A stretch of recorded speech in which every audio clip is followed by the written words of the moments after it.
Mwenyezi Mungu Subhanahu wa Ta'ala anatueleza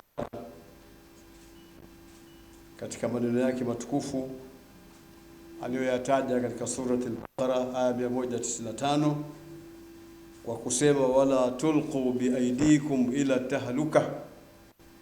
Manake ya jumla kwamba msijiingize katika maangamivu, msijiingize wenyewe katika maangamivu, kwa sababu ni haramu kwa Muislamu kujiangamiza au kujitengenezea sababu ya kujiangamiza.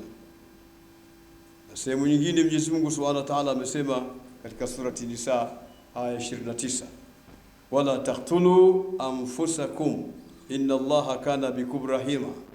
Wala taqtulu anfusakum inna Allaha kana bikum rahima, wala msiziue nafsi zenu, yani msijiue wenyewe, ika Mwenyezi Mungu au kwenu nyinyi ni mwingi wa huruma.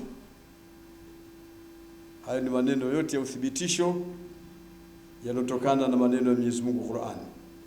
Ama Mtume sallallahu alayhi wasallam yamesema la dharara wala dhirar katika ile hadithi aliyopokea Ibn Majah, la dharara wala dhirar, yani hakuna kujidhuru wala kumdhuru mwingine. Maelezo ya bwana mkubwa bwana Mtume Muhammad sallallahu alayhi wasallam. Na katika hadithi nyingine inayofungamana na mambo kama haya ni ile aliyosema Mtume sallallahu alayhi wasallam, ambayo ilipokewa na Imam Bukhari na Muslim, idha sami'tum bit-ta'un bi ardhin fala tadkhuluha wa idha waqa'a bi ardhin wa antum biha fala takhruju minha. Maelekezo mwenyewe salawatullahi wa salamu alayhi. Mnaposikia kuna ugonjwa ule mkubwa ta'un au ugonjwa mwingine wote mkubwa wenye kufanana na huo ambao unateketeza roho za watu, Mtume sallallahu alayhi wasallam msiingie humo katika mji huo.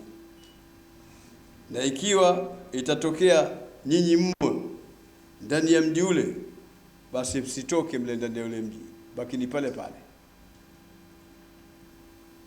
Hii ni hadithi inaonyesha wazi wazi umuhimu wa kuchukua tahadhari na kufuata maelekezo ya wataalamu na kuzuia namna yote ya kuenea kwa maradhi katika jamii.